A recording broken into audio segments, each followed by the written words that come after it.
Get this idea of perfection out of your head at first. Start by starting. And don't judge yourself for 5 to 10 years. I am here with Dan John. He's been training for over 50 years, and you're a top collegiate hammer thrower, discus. Yeah. I mean, I don't. Your resume is too long. I can't really. That's the problem with the podcast. These people's resumes so long. It's just like I don't want to encapsulate you wrong. So if you had to pick one sentence to describe yourself as, what are you? Oh, one sentence. That's actually kind of good. It's kind of hard, but it's the old 6-sentence approach. Yeah, I have on that little thing on Instagram. I lift things, I throw things, I know things. Right out of your Game of Thrones. But the thing, I've been around a long time, and I finished a lot of things in my academic and athletic career, and I've done a lot of things, and like anybody who kind of is where I'm at, and you're still kind of going, you have the resume grows, the vita grows. Yeah. Mm-hmm. I was at working for a school, and they said, we need every article we need to know every article. And I'm like, so it's like, how many box trucks do you have? Yeah. So it was interesting because, I had 520 because I was a columnist, and that counts as an article. And so I was in the thousands, and I just turned it into me being a jerk. Yeah. Because I just was like, it was easy. You go to T Nation, you pull out 30, 40 articles. You go to this 50 articles. Google me. Yeah. And it was just fun. And I sent it in with just links. And I'm still waiting for if that was what they wanted. They never got back to me. But you probably don't want them to get back with you. Yeah. You've got too many other important things to do. Yeah. So one of the things I like most about your body of work is, if I were to describe the impression I get from you, is it's a lot of keep it simple, stupid type stuff, how to engineer your life and your environment just to make things kind of happen. One of my main missions is just to get people to move, just to exercise. Okay. So actually 50% of my audience doesn't even work out. It's strange, but I've done polls, and it's like, because most of them want to work out, they see it as fitness entertainment, or they look at it as kind of like they want to get back into it, or they're burnt out. Yeah, and it's hard. That transition from zero to hero is harder than people think. Mm-hmm.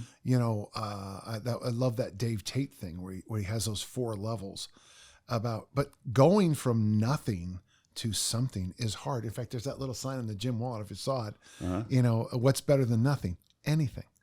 Oh. And so if you have half the people listening, folks, start with go for a walk. Just go for a walk. Maybe just after dinner, if you have a dog, honor your puppy and that's great. That's a great start. And the issue we have is everyone wants perfect. And my highest accolade is pretty good. Wow, that's pretty good. Mike will tell you, if I say something's pretty good, that's glowing. The phrase I want you to, in fact, it's because now that you've kind of seen some of John Powell's stuff, John had this great story about the late, great discus thrower, John Powell, teaching a boy the discus. And John said, it's simple. It's stretch, 1, 2, 3. Well, the boy tried it and fell over. He said, you said it was easy. And John said, no. I said it was simple, not easy. So in my training, you can look at some of my workouts and say, well, that doesn't look hard. But then you do them and you get scorched because it's a simple. I mean, there's only three moving parts, but to do those is not easy. Right. I like the workout you were here for me today, where I did 26 sets and 26 minutes of Olympic lifts, and the load wasn't big and it wasn't hard, but as I progress through that the next few weeks, getting ready for my next weightlifting meet, it's going to go from, and you'll look at that, go, that's pretty simple. Right. But it's not easy. I am gassed. I walk up the stairs after, and the load was so light, but my legs were like going, oh, now what? Yeah. But you're also talking to me in between sets. Yeah. And I mean, if I wasn't there, it would have been easier for you. Oh, it was nice to talk and not think about it. Yeah. Yeah. But 26 sets, and you did, I saw you do snatches and some presses too. Clean and press, snatch, clean and jerk, front squat. And you're marking them off on the board. I actually use when I'm doing workouts that are more like tallying up the total score by the end of the time. The the colony counters for microbiology with the little clickers? I have those upstairs. You do? Those, I have those those upstairs. are a great way of, if you don't want to do the markings on something physically. You got the We're clicker. high tech. We mark. Okay. I don't want to brag. Magic markers. Yeah. But I feel like what you said, like anything's better than nothing. Mm-hmm. I feel like even if people are trying to get themselves to start working out, to build the habit, even people that are elite athletes, they still don't understand that anything is better than something. Anything is better than nothing, because they might need to work on a mobility issue in their shoulder or something. And even 5 minutes of work twice a week might be all they need to do. But I think they're too perfectionists for their own good. Well, 5 minutes is good, and then 3,000 is better. Mark Halpern, he's wait. Go back. What is that? 5 minutes is good, but 3,000 is better. That's the thought. That's the thought process people have. Right. So 2 thoughts, and I want to make sure I cover both. First, Mark Halpern is a guy I use for nutrition. He's got this great little arrow, and it goes like this. So it starts here. On this end is crap food. So I'm going to say ultra processed foods. I'm going to say candy and sugar laden soda. Okay. Over here at the arrow, at the point, is the perfect diet. Mm-hmm. Somewhere in here is veggies, protein, water. And his idea is just make choices farther to the right. Constantly make a choice. So if you have a choice between candy and vegetables, choose vegetables. Well, the hand goes up from the audience. What do you mean by vegetables? And my Seriously? hand, and now my hand goes across their face as hard as I can get it. Shut up. Because you know what a vegetable is. You know. But why do you keep pushing back on me? Why? So I love where this is going. I'm sorry. It's going. But it's just this idea that no matter what I say, there's pushback. When I said, I want you to walk after every meal, well, does that include snacks? So wait, is questioning? I've never understood. It's like they know what they do, they just don't do it. So is questioning a way of delaying? What is going on here? Well, the classic thing that so I'm an experienced teacher. I've been a paid teacher since 1979 at some level, coach, professor, school teacher, administrator. I mean, I've been around, and there's always this thing you hear at the college education. There are no stupid questions. And every high school teacher laughs out loud when they hear that. Oh, yes, there are. There are lots of stupid questions. And the worst stupid question is the one we're talking about, is that delaying tactic. Yeah. Now, it makes sense in tactics and strategy, delay. You can delay. There's a great Roman general it was known as the delayer. And there's real value in delay. But when it comes to your nutrition, I don't know about you, but I think I only have so many heartbeats, so many seconds on the clock of life. Mm-hmm. I can't keep pushing off these decisions. Right. I can't keep pushing off until there is a perfect diet, a perfect workout. I have a workout on my site called The Perfect Workout. It's just a joke. Yeah. Because it's solid. I call it that. And one of the first comments, well, it doesn't look perfect to me. And I just want to, again, anonymous. Another hand across the face. A hand across the face. Second thing, I got some pushback in my last book, The Armor Building Formula, because I have this belief. I train about an hour a day. And for the goals I have, and really you saw what I did. I do mobility work. I obviously do the sauna too, if you want to count that. It moves it to an hour and 15 minutes. But I do my Olympic lifts. I do my walk. I do that little bit of mobility, a little bit of ab. Mm-hmm. About an hour a day. And this is what I look at, like at 67, an hour a day with, for me to look. Yeah, your mobility is really good. Yeah, but for me to look contest ready for a bodybuilding contest was something I wouldn't do. I'd have to go from 1 hour a day to probably 8 hours a day. Okay. But one of the things I try to emphasize with people, it's 1 hour a day or it's 8 hours or 12 hours a day. Yeah. If all I do is nudge it up to 2 hours, I will get benefits, but not double the benefits of 1 hour. Right. And what happens is as you try to strive to make things more and more and more perfect, Diminishing returns, the more and more, like we were just talking about my perfect, if I'm sending my child off to college, here are the 3 pieces. I want them to have a Vitamix, I want them to have a George Foreman grill, and I want them to have a crock pot and a refrigerator. And when you get back from the store, you do certain things for the crock pot, you do certain things for the Vitamix, you do certain things for the grill. Mm-hmm. Hand goes up. Well, do you use coriander powder? Yeah. Wait, what? Wait, have you actually had someone ask something? Well, not coriander powder, but that don't. Maybe cumin. It's cumin. Yeah, it's which cumin. is great in beans. But the idea is, no matter what you present, these and you know the cliche, the big rock, medium rock, small. Oh rock, yeah, cliche. I just was using that yesterday to talk about something. Whenever I give people big rocks, they don't move to medium rocks, they move to sand. Okay, so they instead of missing this big pillar, sleep, nutrition, right, walk. Those are the three big pillars of health. Mm-hmm. Health. 100 minutes a week exercise. I would put sleep in there, and I would put eat like an adult for most. Eat like an adult. Eat like an adult. In fact, I always put an adjective in front of adult. Just eat like a blank an adult. Yeah. If you take care of the big rocks, you don't have to worry about the sand. Right. Obviously, you can add more, but if you're not, I don't want to hear about it if you're not sleeping 8 or 9 hours a night. Yeah. I don't. I think a lot of people take the big rocks and they take care of them, but then they're impatient. Big rocks still take time to do things. Well, what's our gym number? 5x52. Yes. You know, the best program, folks, is 5x52. So you said the best program was the one you weren't on.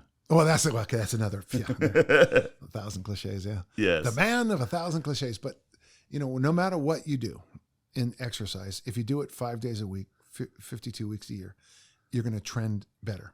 Yeah. It was do this workout. What was it?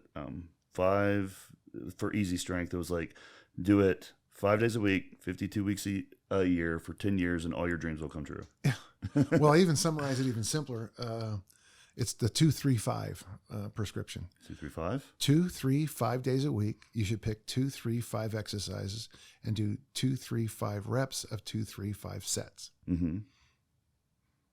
And do that the rest of your life. Well, all I've got time this week is for 2 workouts. Good. Then do it. Then do it. Well, how many exercises should I do? How many can you get in? 2. Well, 2. How about 2 sets of 2? Better, yeah, because that's better than nothing. I feel like I guess I use the the verbal. I feel like, but yeah, I feel it here.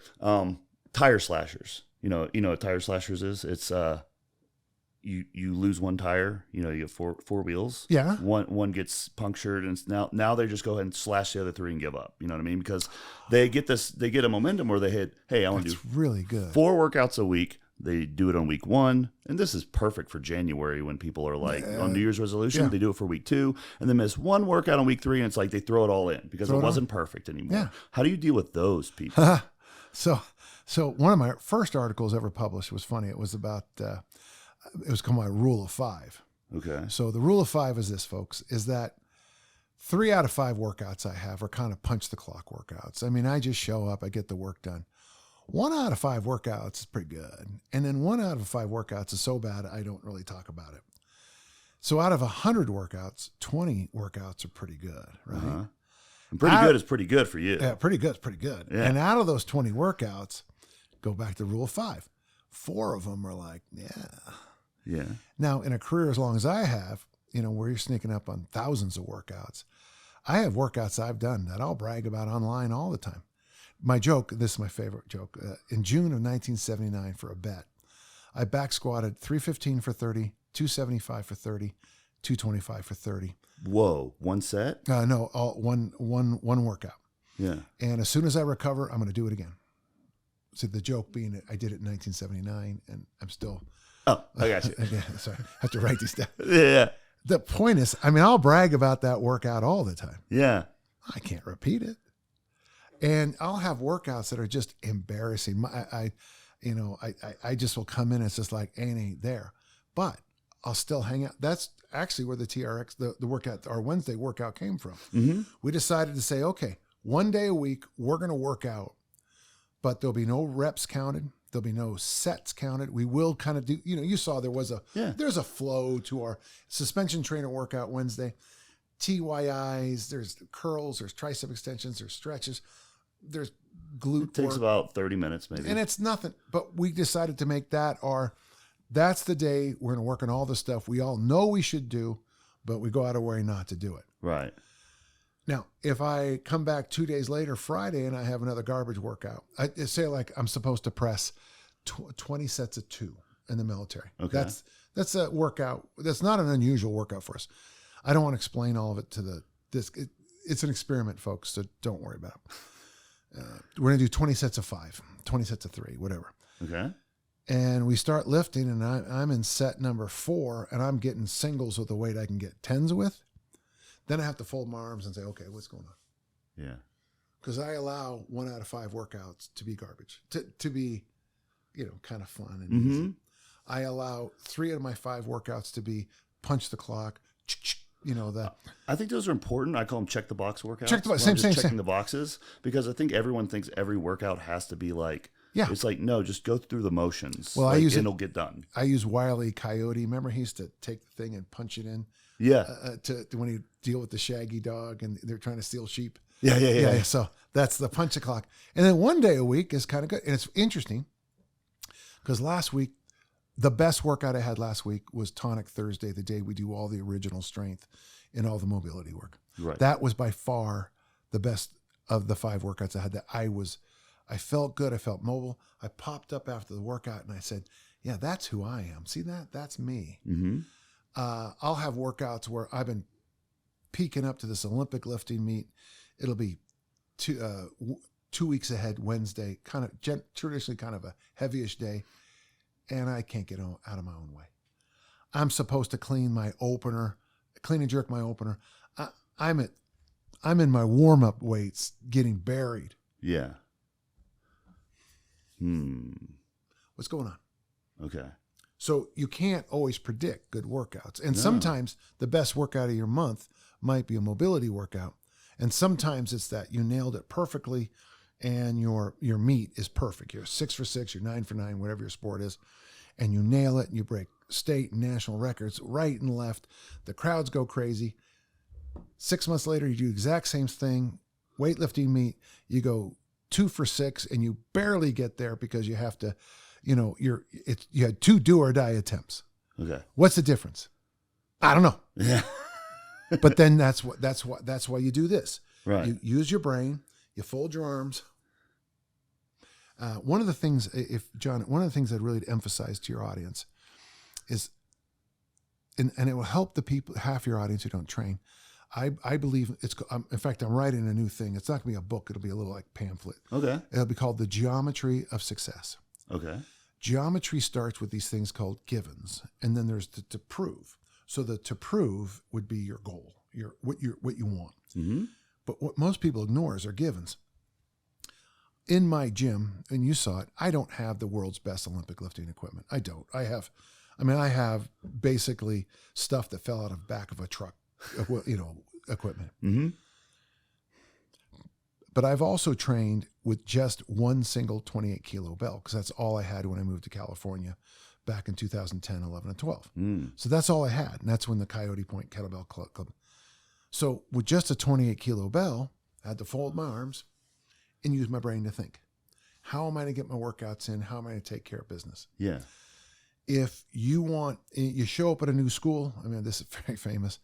I was a track and field coach at the school I was asked to coach at. They had no track and they had no field. Huh. That turned me, honestly, and I'm going to brag, but one of the best throws coaches in the world, because not having facilities made me have to think through the problem. So we came up with all these ideas, all these drills, all these different ways of throwing PVC pipes and power balls into walls. We threw into walls. We would throw 500 times in a throwing session while your athletes threw 12. Yeah. My 500 full throws is far better than your 12. And then we just kept thinking it. And then all of a sudden there was all this momentum that came out. And then all of a sudden we had kids volunteering to be just managers to be part of our throw squad. Huh. And then, we had kids with certain, I hope you even feel the excitement. Yeah. As I go. It was working. You're building something up. You're making do. Because sometimes, I give it different terms, but sometimes lack makes you better because you have to think. And the word I usually use is builds capacity. Depravation. Yeah. builds capacity. Yeah. So if you really want to improve, and you see those videos sometimes, there'll be a guy in Nigeria training, and he'll be doing all this Mud, stuff, pig iron, and you'll be looking at it and wow, I should try some of that. And then you go to your gym that's air conditioned, and you're training only on Alico bars, and and the platforms are 2x4s, and they're beautifully made. There's places to sit.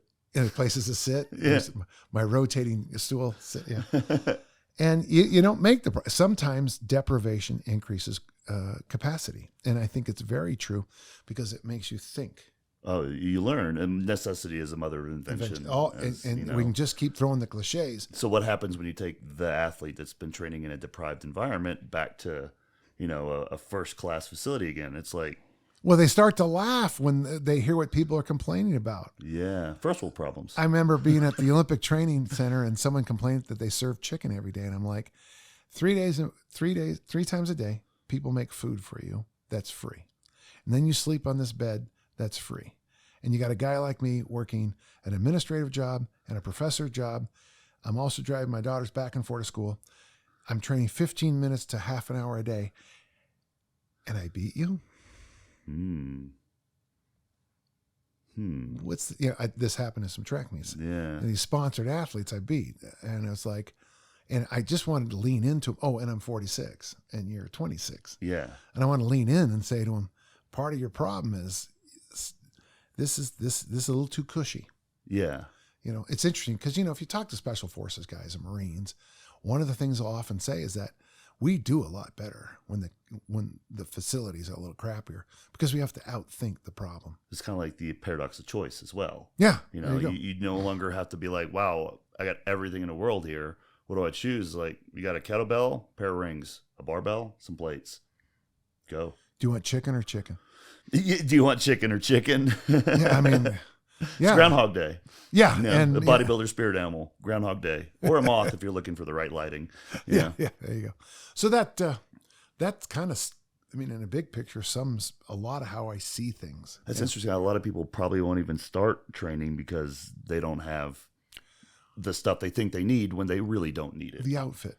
And that's why I really like the hardcore home gym series I've been doing, because it's like this awesome athlete works out in a place that doesn't have everything. You know what I mean? I wish you could come to my old gym. This is the Taj Mahal versus my old Murray Institute for Lifelong Fitness. Yeah. There's an article on Outside about the guy coming to the house because Mark Twight had been talking so big about my garage. He honestly thought he was going to come to some pristine white building with like gates and a security guard. And it was just me standing there. Hey. It's a funny article.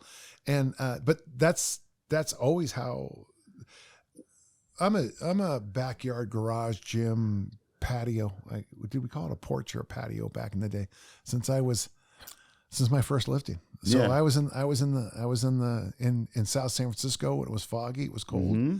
And when it rained, the water dripped on me. And, because my dad didn't completely line up the things, so water would come down right where my incline bench press was. Oh, geez, it's like Chinese water torture. Drip when you're pressing. Oh man, and some part of you, yeah.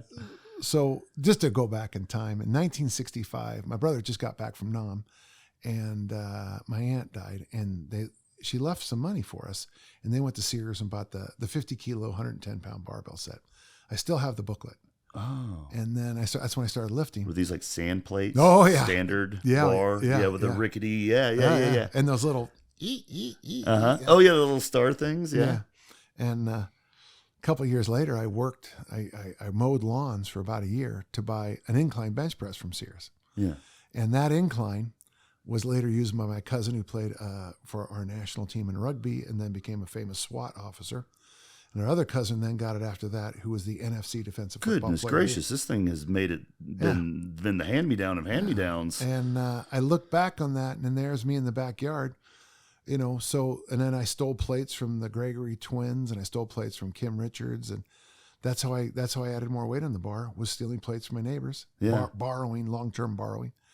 And was any of it perfect? No, but I was moving weight. Yeah, not perfect, but you're moving weight, yeah. Moving weight, and when I would get to a facility like Skyline College or even at South City High, who had one of the first high school weight rooms, Mm-hmm. and I'd be with this stuff and I'd be like, oh, my bench press was amazing on that universal machine because I'd been having to bench press. So you cleaned it, you sat down on the bench, you sat back, you benched, you did a sit-up, you stood up, and you put it on the ground. I have a friend. We did a podcast with him as well as it was a home gym tour, Strongman Archaeology, James Fuller, who recommends people try switching to a standard set of equipment for a while and then switch back because with the thread bearings and everything, standard equipment doesn't spin. No. So when you're having to move stuff around like that for any compound lift, it really like makes you go, ooh, Yeah, and you finish the cleans so you learn to have a soft finish on the clean. Yeah. So the plastic insert spins around the iron. We used to have that and it fell off, but you could teach yourself to let the thing spin inside your hand. Oh, wow. Yeah. I don't try to snatch. Clean. You can clean. It's deadly. Yeah. Well, aside from equipment, let's take a step back here for a second. We're talking about your types of workouts or checkbox workouts, pretty good workouts, and just like, the garbage workouts. My dad's been an athlete since he was 27. He's 73 now, but he's a stamina athlete. So he's an ultramarathoner, 100-mile races, 24-hour races, that sort of thing. That's the type of athlete he is. Something I learned from him that was really useful was even if a workout is bad, like it's like, this, like you felt like crap and you just kind of like got through it. A lot of times those are the ones that actually move the needle forward. And I agree 100%. Those are the ones. He's right. Yeah. Yeah. The problem is we all fall in love. Well, it's like I know these Instagram influencers. My friend Cole he's got me to follow a few people. I've unfollowed them, so you can't. No one can figure it out if they go to my thing. But there's this one influencer who probably had a photo shoot 8 years ago, and uses that same photo shoot pictures in almost at least once or twice a week. Oh yeah. And then the other one is showing sales from the bins. Oh, we have a special on t-shirts this week, but there's no more, full body shots. I get that. And I would do the same thing. Yeah. I used to, scarcity. You got to be careful about how you tell this to people. But, when I worked with adolescent females, I would tell them, be sure to take a picture of yourself just before you take your first diet. Okay. Because you'll never look that good again. Wait, what? Most people, when they look better before their first diet than they'll ever look the rest of their life. Because once you start dieting, you start that yo-yo. Oh. You start that rise and fall. Yeah. And start having a bad relationship with food too. Bad relationship with food. And you would just keep, again, check the boxes all the way down to body dysmorphia and all that. And so what you see people do in the bodybuilding field is they'll take those pictures and they'll sell their programs based on those pictures. Oh yeah. But let's be honest, with good lighting, a good tan, and a good photographer, and a good pump, and a good photoshopper. Yeah. I'm not going to mention the Kardashians, but they're very good at it. Saucer of milk, table one place. Oh, that was catty. But if you have a good Photoshop, you have a good lighting, you could make me look good. Mm-hmm. I mean, you could.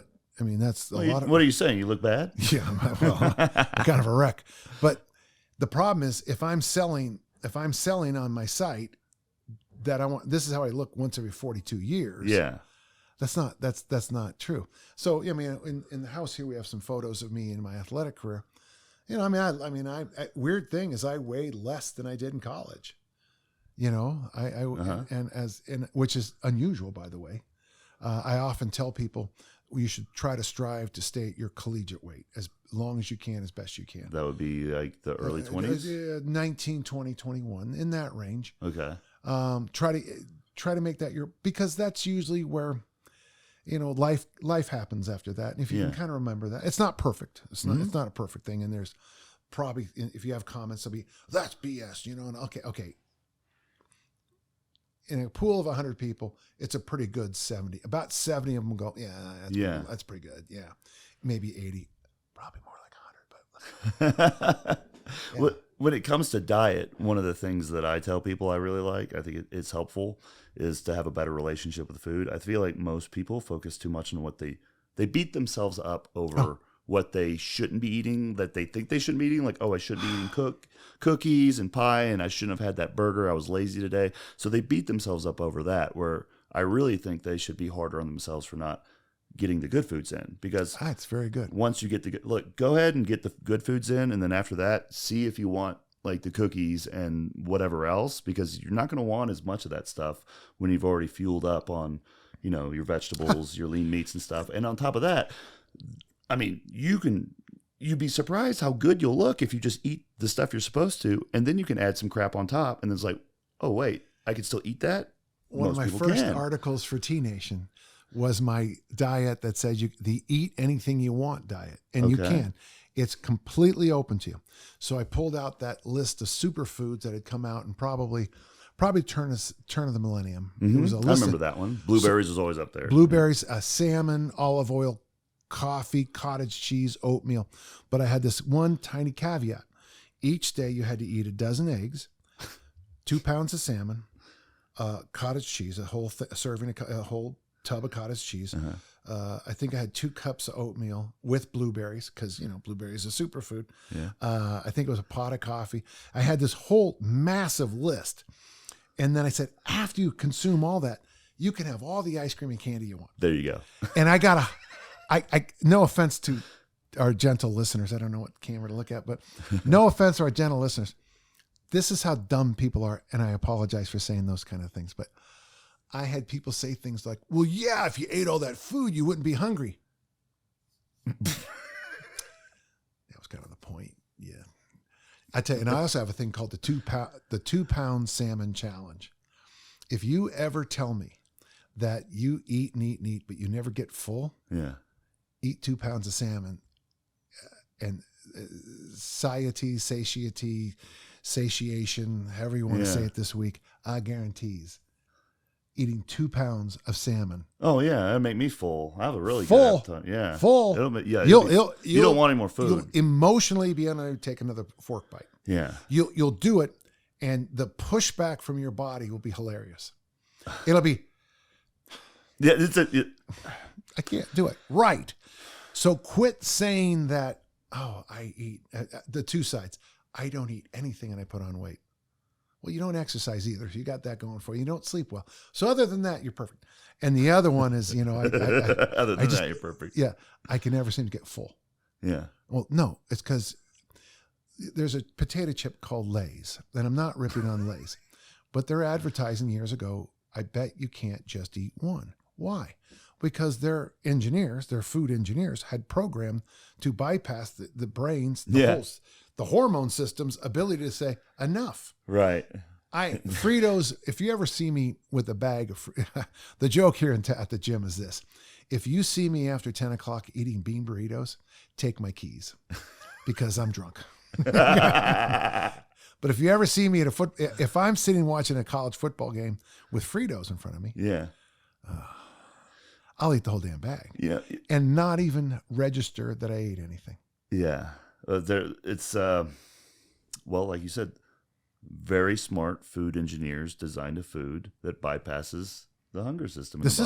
Yeah. Just like the very best software engineers have designed something to make you addicted to this all day long. You know what I mean? Like, I just need likes. Yeah. Views, and it's not real anymore, Something about diet, though, actually, what do you say to hard gainers? Because I see more of those people. I rarely encounter and talk with people that say they never full. I always get with people who are like, oh, I can't eat enough. I'm like, what did you eat? And they don't write anything down. They don't even know what they ate. They can't tell me most of the time. Hard gainers are always tough for me because my DNA is not to be a strength athlete. So I fought the fight. Yeah. And you just have to, if you're going to, now in defense, I did have a good friend. His nickname was Crazy Jerry, but Dr. Jerry, I won't use his last name because I don't want him to get in trouble, but he was truly unbuilt for mass. Unbuilt for mass. I mean, there is but from his insertions to his lengths to his, to his basic makeup, he is not put on this earth to be a power athlete. Okay. And he wanted to. And he worked so hard. He would be in agony in the workouts. So if you're like Jerry, I can see it. But then, when you read some of the remember Hard Gainer magazine was always a struggle for me. I agreed with some of it, but sometimes I just thought it was a little redundant. And it's not a knock, but that's where I also found the work of John McCain. So win-win. Yeah.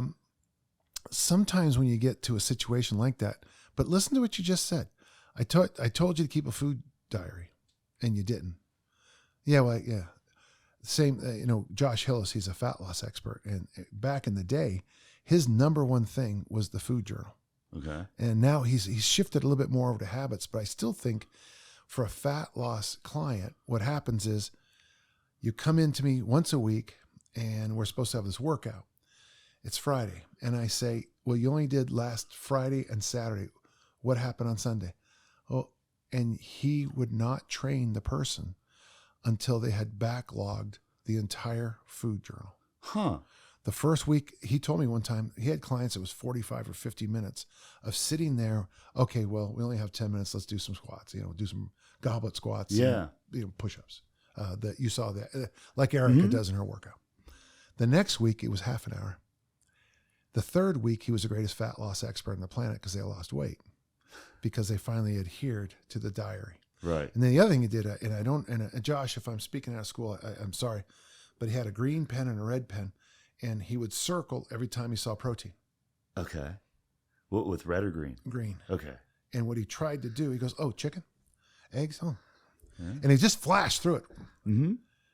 And the idea was, of course, it was just, you were just feeding that like monster on Facebook. Oh, or the I like see. monster. So the report card had all these good markings on it, so people were like glowing. Because... And red would be things like skipping a meal you're supposed to have. Oh, Yeah. Why didn't you? I thought we said we were going to have a good breakfast. Eat breakfast, whether intermittent fasting or not, it doesn't matter. If you think this is important, then you would circle. And if there is cheat meals, I think yeah. If I have this wrong, I apologize, but he would have you circle with red your own cheat meals. And he said, you can have as many as you want. I believe, and if I'm wrong, I apologize, but I think he told me one time that there was 23 cheat meals in 1 week. For one of his clients? Mm-hmm. So there's 7 days in a week, basically eat 3 meals. How can you, that's crazy, Dan, because if you were the person writing this down by day 3 or 4, you would be knowing that you were writing crap down. Even the act of writing it, you kind of... What mistake are you making when you talk about nutrition and body issues? Okay. You're assuming that there's logic in any of this. We talked about feelings a few minutes ago. Remember, people's emotional relationship with food, exercise, sleep. Yeah. I can't. I've had people tell me can't sleep 8 or 9 hours a night because then they'd be lazy. And then I say, well, what do you do at work? Do you work straight 8 hours a day? Yes. You never look on Facebook? Well, yeah. How long? Are you in a rotisserie league baseball team or football? You in the you do whatever that football fantasy stuff. Yeah, yeah. Folks, my fantasies don't involve football. I played the game a long time. I have other ones. We'll share it. Yeah, going to Disneyland, going to Fantasyland. Wow, was I shocked. That's not what I thought. Okay, that's a joke. Okay. But the sleep. So most of us as trainers, here's what we do. Now remember, this is emotional. Yeah. So sleep is emotional too for people. For some, yeah. Okay. So you did 23 last week. And if I have it wrong, Josh, I apologize. But this is the story and I'm trying to keep it. So you don't lean in and say, I only want 3 next week. You do this. Listen, do me a favor. There's no way. I want you to have 15 cheat meals only next week. Person comes in, slaps the diary down. I only had 9. Oh man, good job, John. Yeah. Good job. And then what happens is because they got rewarded for behavior very quickly, he allows 3 cheat meals a week. Okay. Which, honestly, I mean, if you read Tim Ferriss, he's got the cheat day. Yeah. I think Greg O'Gallagher has a cheat day. I think 3 cheat meals. Whether you do it personally, I don't know if I'd want to have 1 day because I would not. My own. It didn't work for me when I tried it a long time ago. Yeah, my ethics and morality issue would kick in. It starts to create sort of a bad relationship with food, and for me it did when I had 1 cheat day a week because then you would really go overboard. It's almost like for me, I'd probably have binging. we go to IHOP and get pancakes. Yeah. But when I had that, carb coma after, I'd be like, I'm not doing this anymore. And then I'd lose. So you can do 3 cheat meals in a day or you can have, I'm going to have instead of 2 gin and tonics, I'm going to have 4 on a Friday night. Okay. Whatever. Yeah. That's there's a cheat. And then Sunday brunch, you had, I don't know, what are those coffee drinks people? I drink. Oh, those have a lot of calories in them. I drink this thing called black coffee, and I think that's good enough. That's what God invented. The word, by the way, the word coffee and the word Yahweh come from the same root. Yeah. Which you should know. I mean, it's theological. God gave it to us. But then you'll go in there and it's like, I'd like a soy coffee miati moko mishu kama sutra. What are you ordering? And then you find out it's got 900 calories in it, yeah, or 1,200. One of my students used to work at a bagel place here in town. In a drink. And they had a thing called a chocolate chip bagel. And I said to her, how much calories? And she goes, we're not allowed to tell you. No. I go, what? She goes, we can't. I go, well, tell me. She goes, 1,100 in a bagel. Which is as much as a frappa mocha latte. 1,100. How many eggs is 1,100 calories? Yeah, I know. 80 calories an egg, 90 calories an egg. Yeah, I know. My point being, you're sneaking up a dozen eggs, like you said. Plus dozen eggs. And I tell you one thing, you eat a dozen eggs, call me when you're hungry.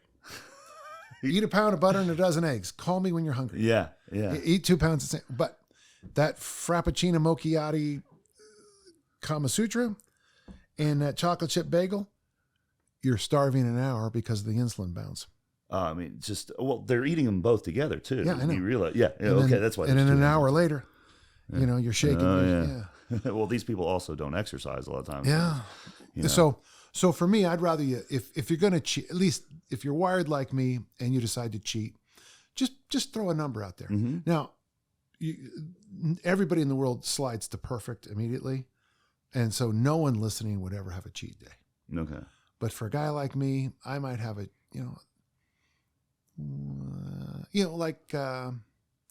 when I fly after a workshop, when I get on the plane, and the nice young man says, would you like a drink? I say Woodford on the rocks, I cheat day on flights back from workshops. Okay. And I might, so wait, weddings are cheat days. What you're kind of getting at is you kind of were self-aware of your like, if you had to like rank your cheats that are possible, like your top 10 cheats, you're going to find like a few of them that like really satisfy you. And then so you kind of like, you've premeditated your cheats and those become compatible with what you almost do. Even make rules. And remember, rules are part of a system. Okay. So that's what I do. Not long ago, I took my grandson, Danny. We went out for a day. It was fun, a fun day. We went, it was really, my grandkids like to go to bookstores. I can't thank that's great. The universe enough for that. And so we're going to go to this one place for breakfast over here. And he goes, oh, can we go to this place different? Well, it's like Charlie's Crazy Waffle Place. Now, waffles are just a carb trap. But with my grandson, Danny, going to a bookstore and having waffles dipped in sugar death or whatever. I don't know. Sugar death? Yeah. Yeah, with, whatever, frappe motto. Yeah, and the guy next to you having the same thing with a black coffee. Yeah. No calories added. Yeah. And if I'm out with Danny and he wants to get waffles, we get waffles. Mm-hmm. So what I think you need to do with cheat days is try to cut the emotional strings to cheats. Oh. If I'm having a bad day, that means I drink. When I get home, I put by the way, most people's obesity problems, and I got to be careful about any of this, but. No, go ahead. No, this is important. If I have a system where when I come home, I put my feet up on a chair and crack open 2 beers, that is going to be harder to break. Mm-hmm. That is just as hard. So we don't have to talk about cheat days. We're talking about a system you've broken into. Yeah.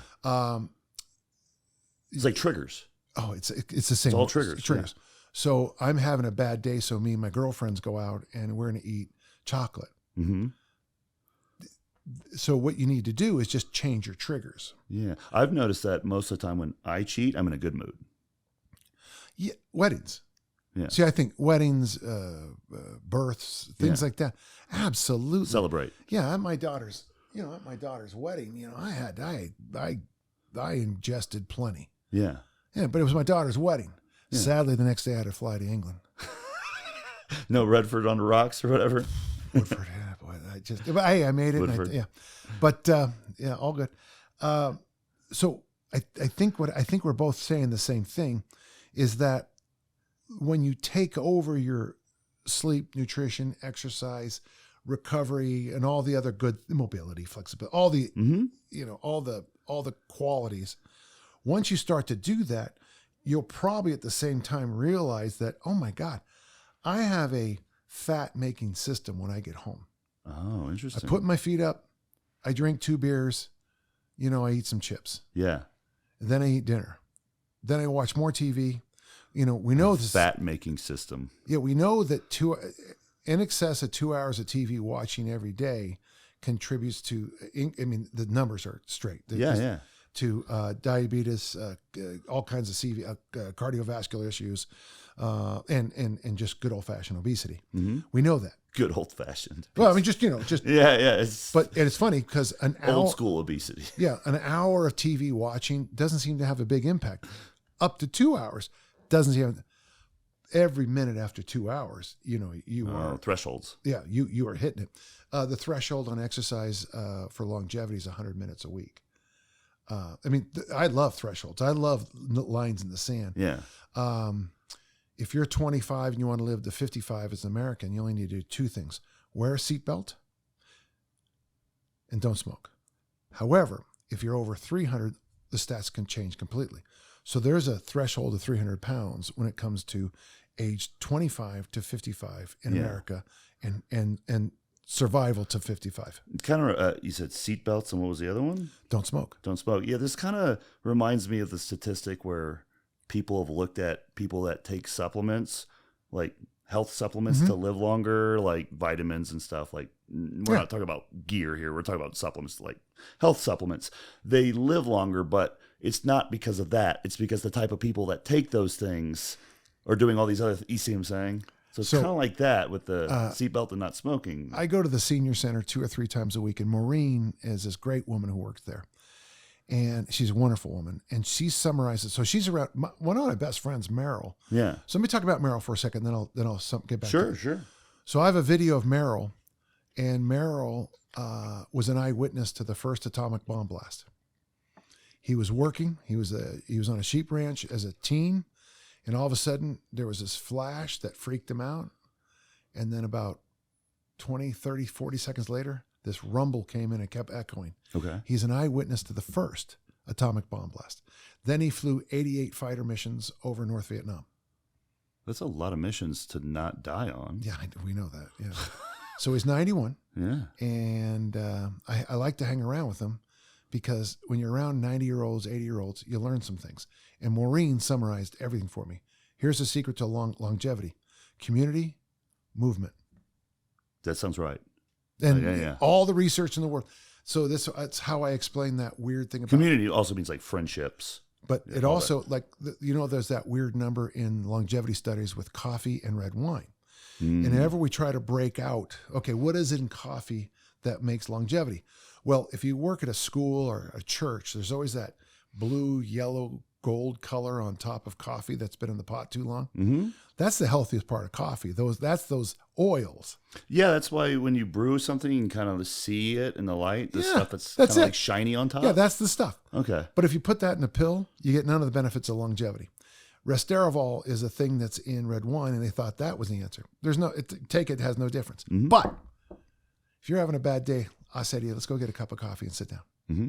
If you're having a bad day, I might say, let's go get a bottle of wine and just talk. Yeah.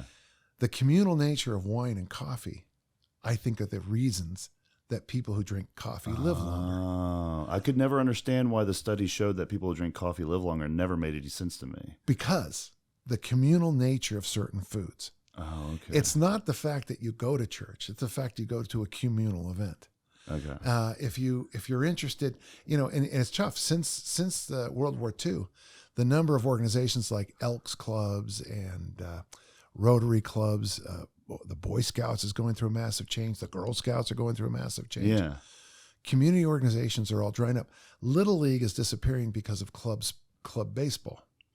But Little League was a chance for all the parents in the neighborhood to sit around a park and watch a bunch of boys throw balls at each other's heads, and no one, and everybody it literally is a walk around the park because no one ever, it's all four balls in a walk. But we sit, balls at each other's heads. But it's communal. Mm-hmm. And on the other side, it's movement. The only problem I have with Meryl, and I want to make a big deal of it, but he might get his butt kicked one day. He loves dancing with my girlfriend. I got to talk. I'm going to have a sit down with him because he's an outstanding dancer at 91 years old. Wow. He spends 4, 5, 6 hours a day in gardening. He dances twice a week. 4 to 6 hours a day gardening. That sounds like farming to me. Yeah. Well, you got to see his place. And then he swims 4 times a week and he lifts weights. Yeah. I want those people in my life. I'll learn more from Meryl in one quick conversation than I will from, some influencer. Wow. It's amazing that, what we've gotten here in this conversation is when you really start to kind of climb up this thing and start to get to where you're trying to figure out what the secret sauce is, it's friendship. Yeah. It's community. It's connection. Do you see my gym today? Yeah. Yes. Well, what did you notice? There's people there. Do you notice we're very welcoming, right? Yeah. Yeah. Thank you for having even me. the people from North Carolina. Yeah. And who would have thought years ago we'd allow that? But now, you saw, I hope you didn't see anything too emotional, but it was Emily's last day. Mm-hmm. It was hard on me, She, you saw what she's been through. Yes. With that little note, Right. She was there for me the whole time. In fact, she saw me at the start of the relationship with Erica too. She was there for me. Mike Brown's been with me since 2009. We got people who've been here since 14, 15, 16. I'm having a birthday celebration. Everyone in the gym will be there. Yeah. All my throwers will be there because when I have my birthday, my family's here and my family's my gym friends. Yeah. My family is Meryl and Joyce, his wife. And, all of a sudden, and it just, it's like why I love playing American football. I loved American football. I remember when we were in a game one time, we just scored, and it gets Terranova, and we had just scored to go ahead. And I remember being out there in the secondary with Frank Caesar, and the crowd is screaming defense. And I remember Frank saying, "They're not going to score." And I just looked at him, "They're not going to score." And I could almost feel the electric connections between myself, the defensive lineman, the linebacker core, the fans, my parents, the coaches. I mean, there was no way they could score because of the electricity of that community. Mm-hmm. There was no way. The quarterback threw the ball as far as he could, and it just died and came right down to us. Yeah. And I told Frank to take it. I should have caught the damn thing, but Yeah. And game over. That moment, and I talk about that moment a lot. I talk about Frank Caesar with me because that energy, I wasn't a unit of one. I was a unit of many. Right. And that's why I love training in community. The phrase we use at our gym is intentional community. We get together. I have the equipment. I have the knowledge. Mike takes care of programming. You show up with your energy and your enthusiasm, which I don't have. I'd much rather still be in bed. I'd much rather be watching, reruns of Murder, She Wrote, drinking my coffee and complaining about young people. Yeah. I'd much rather be there. But y'all show up and I work. Wow. So we also, 5 days a week, we have an intentional exercise community. And on Saturdays, we have a financial community. Huh. It's called Bumpers. And we meet at this table. And the thing is, I'll give you an example. Oh. Back in January, I said I was going to save money for this thing. Well, the next week, as we're going through the thing, someone said to me, "Well, how are you doing on that savings program you talked about?" Good. It's an intentional community. Oh, I got you, yeah. I told them straight up what I was going to do. Are you doing it? Well, I mean, I don't have, it's okay if I talk money for just a second. Yeah, absolutely. Since January, and this is August, I've saved $44,000 in this little account for this thing I want to do. Wow. Why? It's not some magical thing. Every time, if at the end of the month I go, oh, I got it. I put that money into this. You put it over there. Yeah. Interesting. What is this for again? The money you're saving is Bumpers? So Bumpers is Nick Peterson's phrase. So when you take little kids to bowling alley and they put the bumpers up so the ball stays in the lane? There's two kinds. I use a physical bumper and a financial bumper. Okay. So my body weight, so for this last weightlifting meet, Dave wanted me to lift in the 109 kilo class. Mm-hmm. So, but the new rules, I had to weigh over 102. So just real quick. And now you have to weigh in your singlet, which means I had to weigh over 102.250. I weighed it in 102.3. I don't know how much 50 grams is, but it ain't much. I'm sure it's 2 spits or something like that. So but I try to keep my weight. My bumpers are 218 to 228. Mm-hmm. So if I'm over 228 in my morning weigh-in, I fold my arms and say, okay, what are you doing? Yeah. Are you going to circle cheat meals now or what? Yeah. Yeah. If I'm under 217, which I don't know, my old coach, Dick Nottmeyer, said, Danny, you always look best at 215 to 225. Right. That's right there. And that's right here too. Yeah. So that's funny. That's 20 and that's 67. Gotcha. Yeah. Huh. So it's kind of fun, Yeah. Same body. And so if I get under 217, I fold my arms and say, okay, how'd that happen? Because my bumper is those two numbers.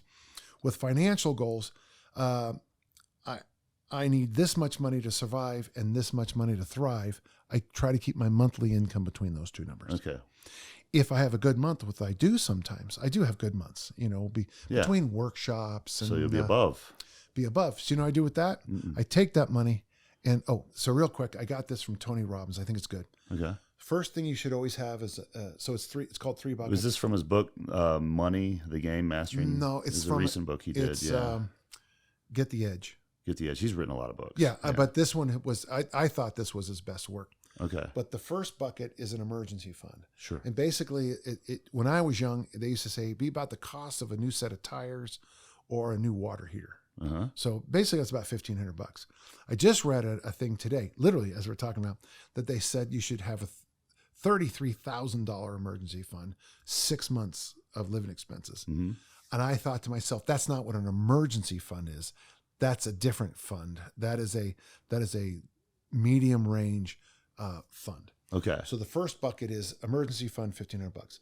The next bucket that pours over is become debt free. Okay. And you got that's a hard thing for a lot of people to get. Yeah. Yeah. And so make sure you have that $1,500.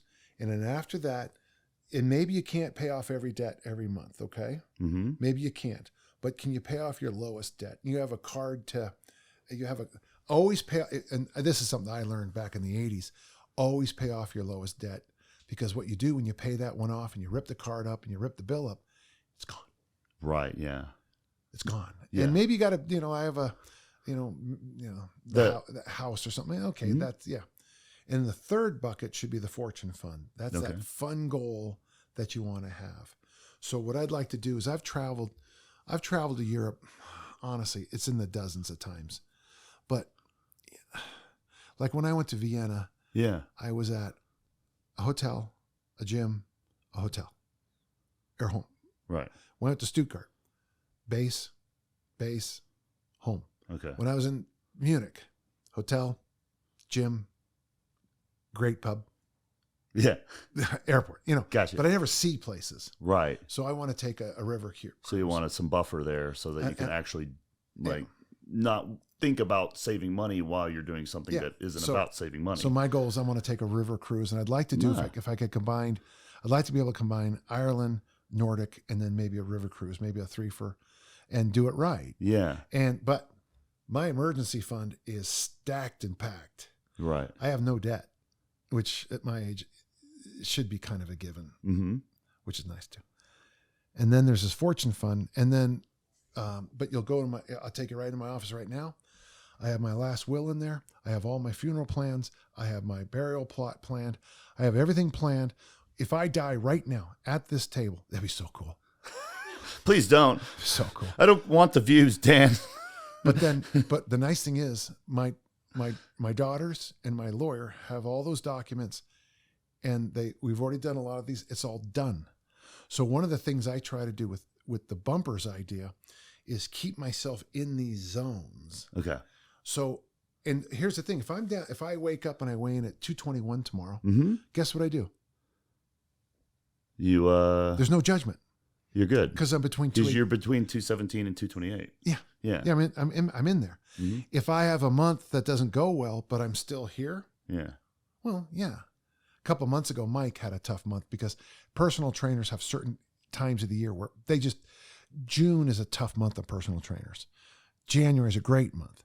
Well, in June, people go on vacation. Yeah. School Well, stuff. I think with jobs like that, it's hard to discipline your thinking, but it's really about the average of the year. So, for example, we run a business. We make a lot of. What did you just say? You just told me your bumpers. Yeah. So if you're doing what you just said, you have a great January and you have a tough June. Yeah. I'm okay. Right, because you're doing it on a yearly average. Yeah, but if you're just going for the first time, you look at your thing and go, whoa, wow. But if you've been saving for an emergency fund, you have no debt, and you have a short month, well, then you don't pour $100,000 into your trip around the world. You pour $50. Okay. And you survive that month. And when times are good, when you're over that bumper, you take that money and you put it in your fortune fund, or that debt, or the new deck. Mm-hmm. I think it's important because I think a lot of people are only focusing on when things are getting bad and too low. They don't focus on, what is it? Someone had said it's harder for humans to deal with abundance than scarcity. Right. Yeah.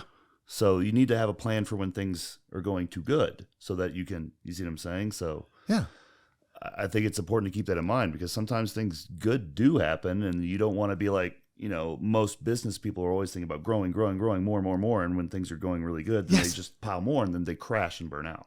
Right. And here's another, I hope you don't mind me talking about, so folks, this is important to remind yourself of this. Friends, family, finance, physical, they all same set of rules. Mm-hmm. Life has one set of rules, I think. A little and often over the long haul is almost a given to me, okay? Mm-hmm. Looking at asymmetrical risks. Yes. So asymmetrical risks, folks, are you're going out to a lake and your child wants to paddleboard. You put a life vest on them. But I'm really good at paddleboarding. I know. Yeah, here's a life seatbelt. It's a seatbelt. It's a helmet. It's asymmetrical risks. In both of my cars in there, I buy, and my daughters have them too. I buy these are backpacks. They have 4 days supply of food and water. There's medical equipment and there's even blankets in them. They're $20. Mm-hmm. We're never going to use any of them. Yeah. But if those guys get caught in the middle of these crappy areas of Utah, the desert, you can die in Utah. Yeah. That movie, 127 Hours, about the guy cutting his hand off. I've seen that. Yeah. Welcome it's to been a while. I didn't know the name of the movie. I saw it. Welcome to Utah. You can die here. Yeah. It's like the ocean. The desert the desert is working its way to kill you. It wants you dead. The ocean is trying to kill you. That's its job. If they get pulled over, there's places outside Delta, that kit that gives them 3-4 days. And how much is it worth then? Millions. Right. Everything. Yeah. Literally everything. So I always look at asymmetrical risks. What's the worst that can happen? Right. If you can't deal with this risk, then. Yeah. Yeah. So when I coach the throws, the first thing I think of is what's the worst that can happen. And then you'll notice, it won't work out this trip, but maybe next time, my javelin thrower, Sophia, she throws the rubber javelin most of the time. Yeah. And sometimes as a joke, I'll run out in the field and let her stab me on a big throw and I'll flail on the ground, Yeah. The joke being, how much safer is me getting hit with a rubber turbo javelin? By the way, it does actually hurt folks, but I don't let them know that, versus an actual javelin. Right? Yeah. And so the asymmetrical risk for me as a throws coach is getting hit by the implements. Mm-hmm. So we think that through. So just what's the worst going to happen? So we're going to do a road trip across the country. What's the worst going to happen? Well, we get a flat tire in parts of Wyoming. Okay. So before I go on a road trip, I take my car with a big old tire. Yeah. And I always have them the oil, the this, the that, and I ask them, how are my brakes doing? Check that. How's my, and if they say, you got tread issues, I need new tires. Yeah. Because what's the worst that can happen? Being stuck I would say my list would be parts of Nevada, parts of Montana. Yeah. And I've been told parts of Texas where you could, it could be a while before anyone comes by. I think what's the worst that can happen? I think Tim Ferriss has popularized that type of thinking for a lot of different categories. And I think a useful one that I found for what's the worst that can happen is we get a lot of social anxiety when we message people and stuff. Like it's just daily. You're going to run into something where it's like, what's the worst that can happen if I say no to this person for this request or something, or I try to delay it by a couple months. What's the worst that can happen? They get really mad at me and send me a really nasty email. Well, do I want that person in my life? Probably not. You know what I mean? So it's kind of like you've already been a test. What's the worst that can happen? You find out this is probably not a person you want to work with or no anyway. Yeah. So it's kind of like it's social polarity at its best. Things just kind of work out that way. But I think that's a great question to ask for a lot of things like what's the worst that can happen and things like that. And the follow-up question to me is what's the obvious solution? Okay. What's the obvious? Yeah. Well, wear a helmet. Wear a helmet. Yeah. Take a tire. Buy a $20. Charge your phone so Maps works, or download the map on the app. Or like mine, I've got the Waze thing with the thing, and then the control panel tells me where I'm at. I love it. Yeah. And then what's the obvious answer is a big one. So you're working with a football team and you're undersized. Well, what's the obvious answer? 2 pounds of salmon. Yeah, we got to eat and lift, Yeah. What about conditioning? Okay. Now we're chasing 2 rabbits. You're telling me we can't. Well, we'll be the worst conditioned team in the league. That's undefeated still wins the championship. What's the worst that can happen if we skip conditioning? We can still win. Is that what you're saying? Yeah. I remember another old story, but in junior college, I was with a lot of guys I played football against. And Calvin Ellison remembered, he said, yeah, our coach had this great plan. He said, that South City High was the worst conditioned team in the league. Might have been true. We didn't, we were undefeated, so we didn't really care. And the plan was to just wear us down and in the second half just destroy us. Well, at halftime it was 35-0 back in the day when that was a lot of points.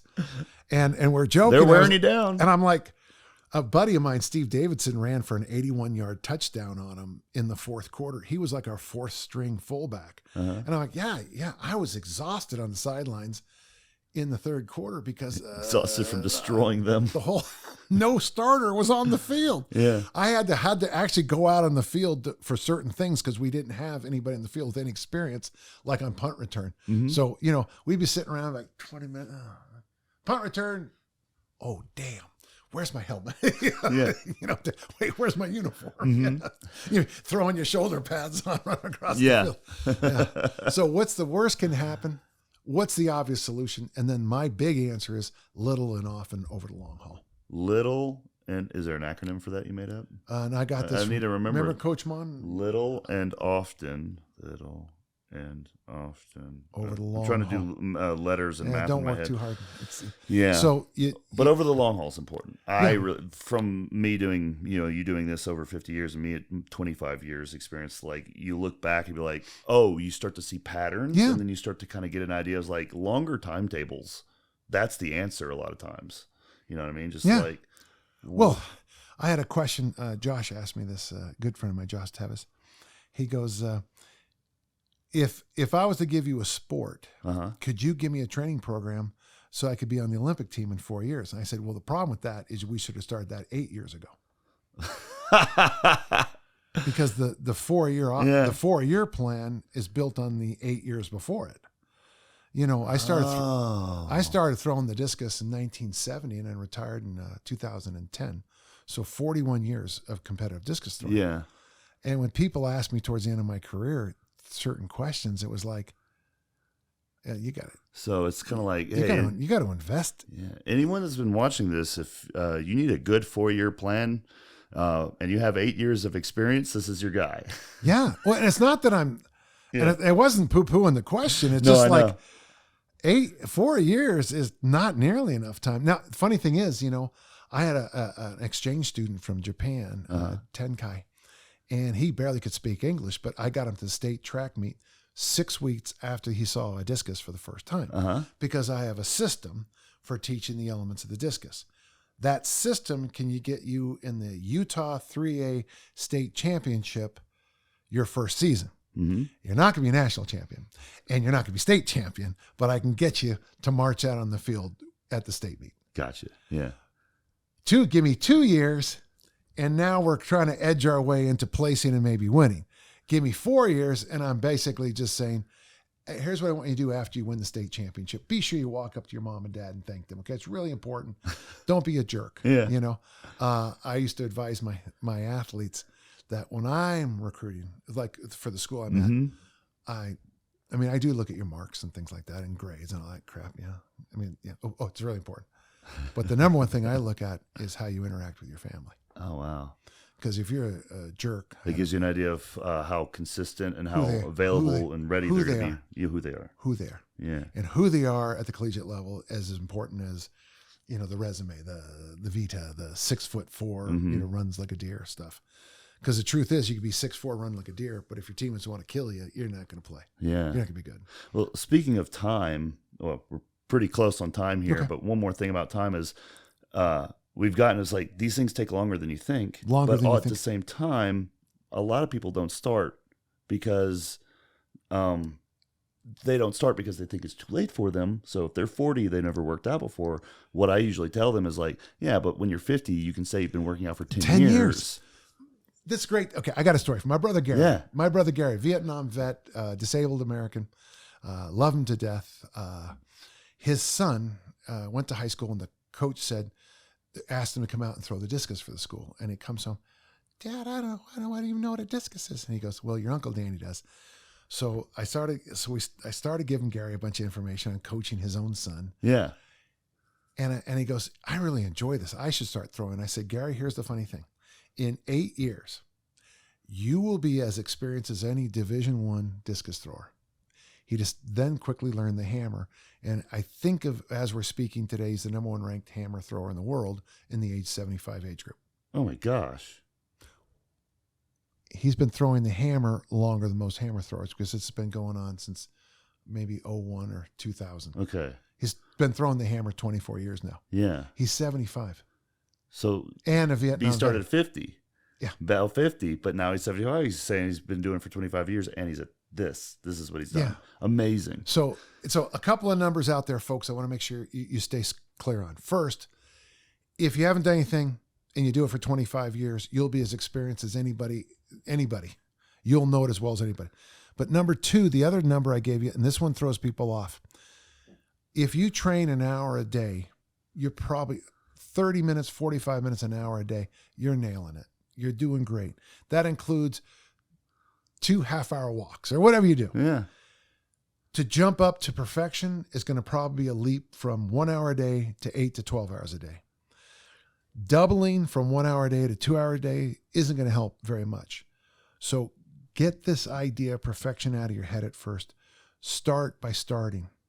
And don't judge yourself for 5 to 10 years, 20 years. There we go. 50 years. I'd love to sit down with little Danny John in 1965, 1970, 71. You saw the journals? Yeah. When he's incline benching 65 pounds for 8. Yeah. And just say, you know what I'd like to say? Thank you. Oh, wow. So you would tell your old self, thank you. Thank you. Well, thank you. You don't know how much this means. Wow. Amazing. And then I'm telling him to save some more money. But that's the deal. Hey, Dan. Thank you so much. Thank you, John. That was great. Yeah, I appreciate it. And if you guys want more of this type of discussion, check out his podcast because he does Q&As several times a week, I think. Yeah, they're good. I do podcast. This is the second podcast I've done today. I did one at 8:00 too. There you go. You could just search him. Search his articles. He's got over 1,000 articles in existence from here. You can find stuff on the internet as well as, like I said, his podcast channel as well as all the other podcasts he does. But this is the first time I've done one with you. Yeah, it's great. And I appreciate you having us as guests. And I expect you back. Awesome. Thanks. And next time we'll train hard.